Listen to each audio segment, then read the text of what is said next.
Our next speaker this morning is Jenn Wahls. Jenn wears many hats. She's a forestry practitioner as well as a conservation planner and a member of the Southeast Landscape Committee of the Minnesota Forest Resources Council. And she's going to be presenting today on landscape level planning and coordination conducted by that committee and how to effectively partner in the private forest landscape. So Jenn, take it away. Thank you to Sarah and Trout Unlimited for putting together the Driftless Symposium and inviting me here to speak about the landscape program in Minnesota. And just kind of talking with Sarah and others is like, well, how do you do forestry with this trout stuff? So I'll tell you a little bit about that, at least how we are doing it in Southeast Minnesota and through the landscape program. Just a little bit on the backdrop here. This is out my back door, and that's East Indian Creek. That's one of 18 cold water streams in Wabasha County. Our first plan was developed in 2003, and then a revised plan was done in 2014. We are one of 6 regional landscape committees. We report to the Minnesota Forest Resources Council. So within our region, hopefully you can see that map. I'm not quite, whoops, sure what you can see. The counties that we encompass within that area. There are 4 major watersheds listed here: the Root, Cannon, Zumbro, Mississippi, Winona areas. Each of those areas has had a landscape stewardship plan developed for that region. And I'll talk a little bit about what those plans are. At any time you want to learn more about the Forest Resources Council, the landscape program, and even read through some of these plans, just please go to the website down at the bottom. Otherwise, you can certainly reach out to myself afterwards, or Larry Gates, who is the committee chair. Also, Jamie Thibodeau is the landscape program coordinator through the Minnesota Forest Resources Council. So what is a landscape stewardship plan, or an LSP? It's an all lands approach to forest management, addressing conservation challenges. And these were developed on a watershed basis, looking at critical context between land cover and water quality. So who comprises the committee? We are comprised of private landowners, non-governmental organizations such as Trout Unlimited, Trust for Public Land, Minnesota Land Trust, the Nature Conservancy, others, state partners, primarily Minnesota DNR, Department of Natural Resources, various divisions, forestry, wildlife, non-game, and then also federal partners, U.S. Fish and Wildlife Service, local government units, and then also industry, consultants, consulting foresters, and vendors for hire. So bringing those folks together to have those robust discussions on how to conduct conservation service delivery across a landscape that's under 95% privately owned. So again, in Southeast Minnesota, 95% of the land is in private ownership.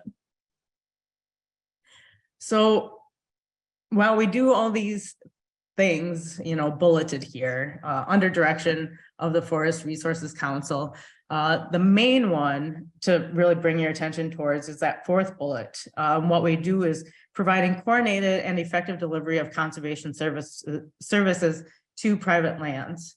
We are not an implementing organization. We're not going to go out and do this work as like Jenn of the Southeast Landscape Committee. However, we have members within that committee who have the capabilities of doing that. So we're just trying to make the connections of where are pieces missing, how do we best service private landowners and their conservation goals with the resources that are available, whether those are technical, personnel resources, or financial resources. Why landscape level? Good question. Partly because it makes sense, right? So for us, increasing pressures, demands on the resources, the natural resources, the personnel resources, the financial resources, just all requires more coordination to be effective in that conservation service delivery.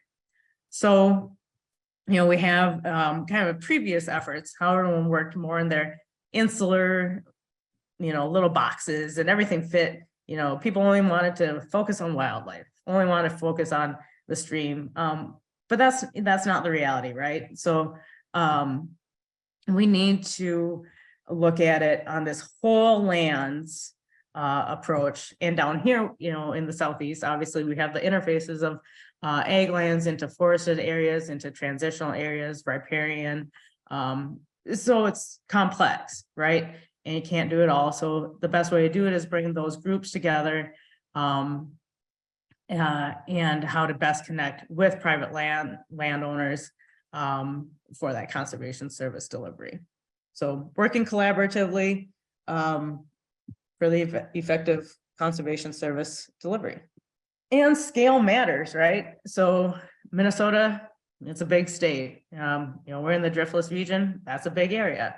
So when we go to, from the top down at the large scale down in the right corner here, working upwards or going to the site level. And so that we can be most effective. And it's what's familiar to folks on the landscape, right? So they're looking at their 160 acres or whatever they may have, and they have different compositions to it. And that's what the private landowner can think about. Well, and then also working with them of how does that fit into the bigger landscape of the pieces around you? How does that fit into the small watershed that you live in? And then you can build out from there. And that's also why we have the resource professionals who work on these bigger scales, but drilling down into that small scale to be effective. We're not working in any new locations. These are all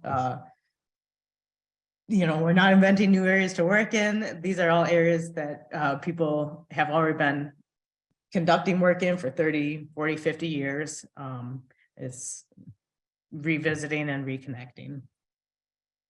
So upcoming, you'll be seeing some examples of some past projects, but also some hopeful, like current future projects and efforts that we support through the Landscape Committee and with our partners. And while we're still here on the landscape level management, excuse me. Yeah, we talked through the landscape stewardship plans, we have those 4 watersheds. And those also reflect the other planning process called One Watershed, One Plans being conducted across the state through the Board of Water and Soil Resources. Within those One Watershed, One Planning efforts, they have, a specific way of focusing their resources, right? So they have what's called prioritized, targeted, and measurable. So the P would be prioritized by the water, whether it's a stream like West Indian Creek here, which is the watershed to the right on the screen, maybe the Zumbro River, and maybe it's north central regions, lakes, whatever it may be. And then the targeted, so now you're going to target by land. So how can you best improve water quality, water quantity, protect that water resource by your efforts on the land? And how are you measuring that, the measurable part? What we want to see is that needle moving forward to implementing conservation practices. Again, us not being the implementers, but the partners out there. So different conservation practices, whether that's forestry, whether it's grass waterways, maybe towards protection with conservation easements, or a variety of forest stewardship plans, or through the Sustainable Forest Incentives Act. And then also another way of focusing efforts and is through what's called riparian, adjacency, and quality. So the riparian with the focus on the stream. The adjacency would be referencing the proximity to protected areas. And I do apologize if this is difficult to see, but where my cursor is are some hashed areas, hashed out areas. So those are state lands, so permanently protected. Maybe you have some different conservation easements that would also be adjacency, and quality. So quality of the actual land cover. And while this may not quite make sense, but it, you know, in the uplands here is really where we'd be doing some work on the ag lands for the accountability there. Anyway, this is an exercise you can do at your desk, you know, as a planner and trying to help focus some of your resources. And these are just some ways that we do it in Minnesota and activities that the Southeast Landscape Committee supports to, again, just have that coordinated conservation service delivery.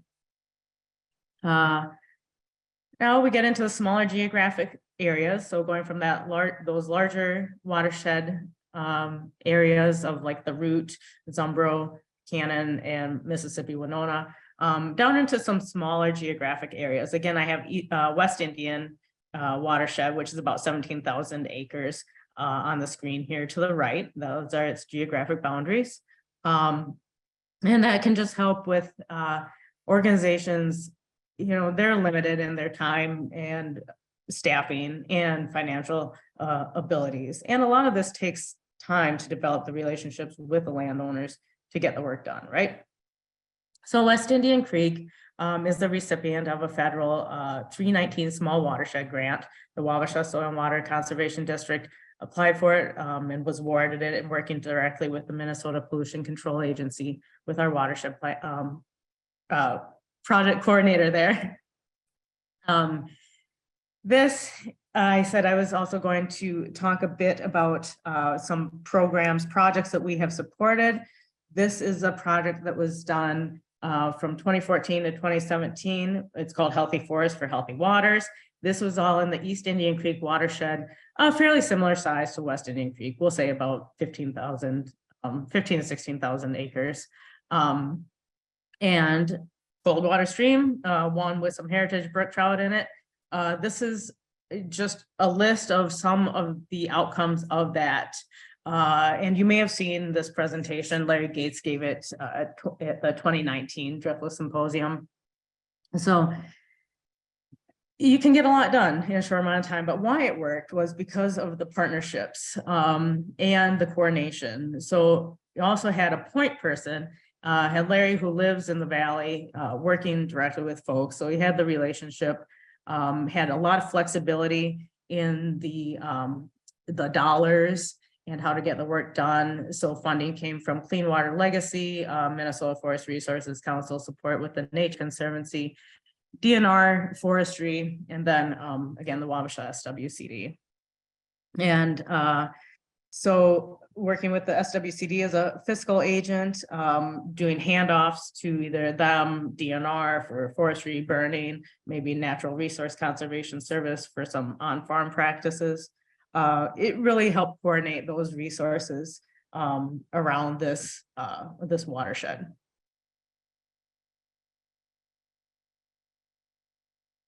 Oh, 16,900. I bet you're guessing what was sold. It was trees, forestry. And so 16,900 trees were sold specifically for that project. But beyond that were all these other things that came from handoff projects to those partners, and just a lot of conversations. And again, it takes time, support from partners, and coordinating that. We are still getting dividends from this work with additional forest stewardship plans being done, some more conservation easements, at least the discussions and preliminary applications being done. So working to continue to protect the aquatic resource as well as the rest of the lands.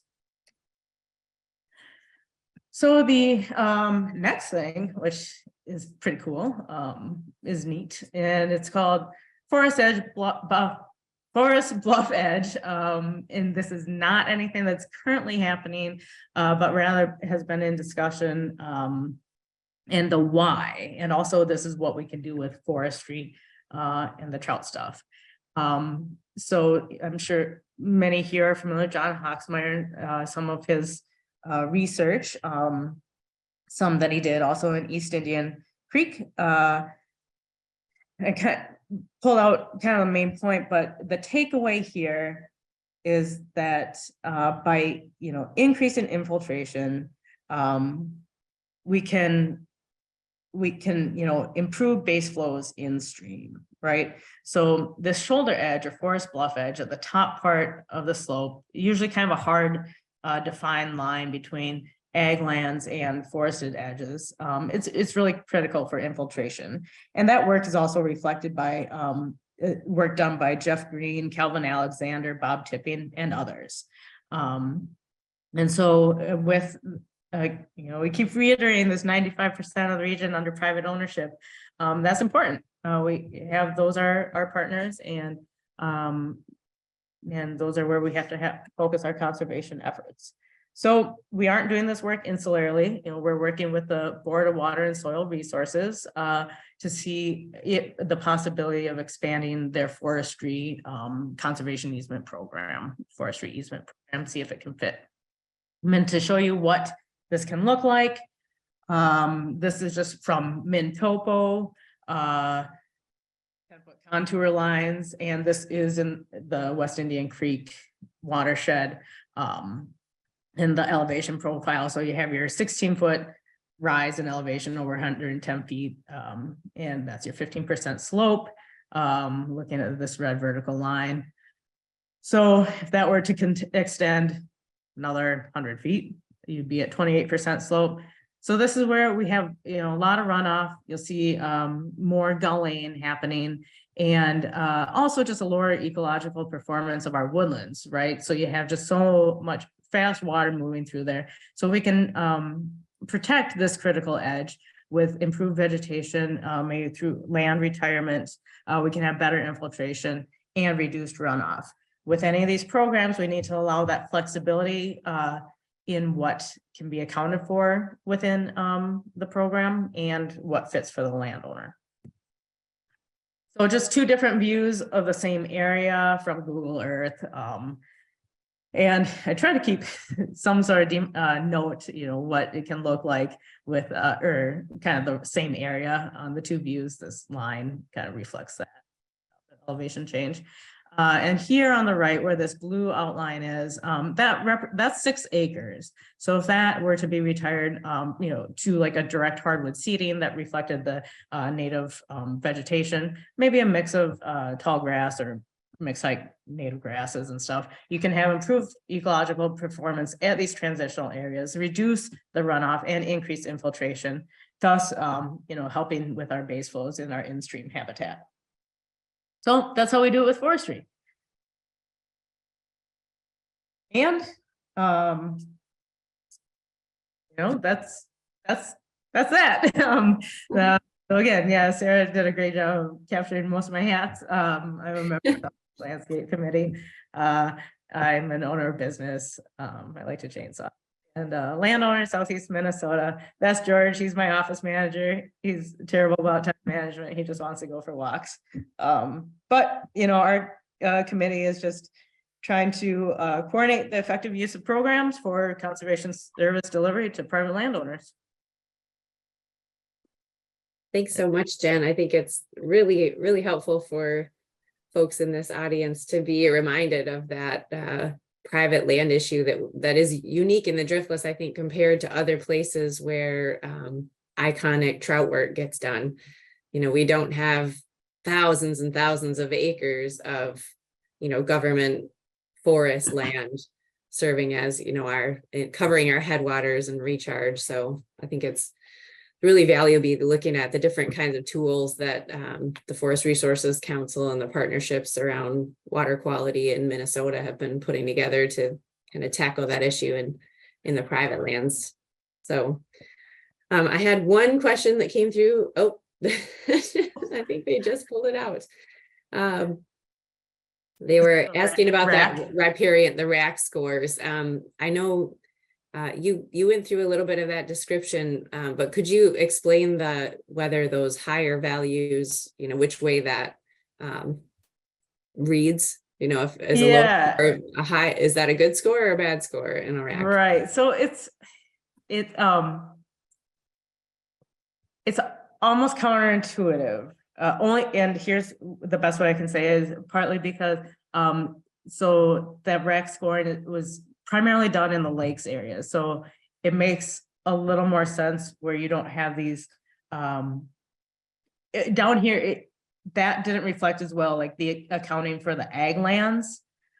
And where we would want to focus more of the efforts for the resource protection, right? And I'm probably not going to be the best person to speak about this. I'd be happy to, if someone wants to contact me directly.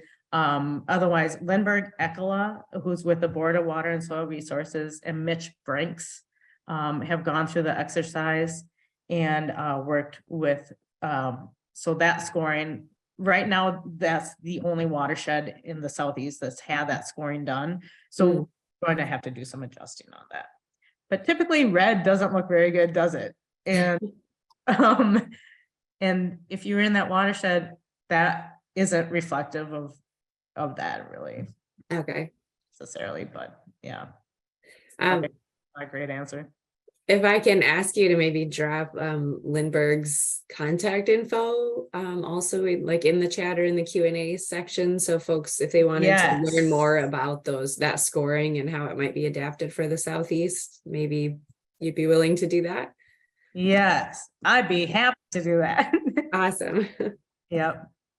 Well, thank you so much, Jen, for presenting. Really appreciate it. Yes, and Lindbergh has done more extensive presentations, like specifically on the rack scoring and how they connect with the one watershed, one plans for this.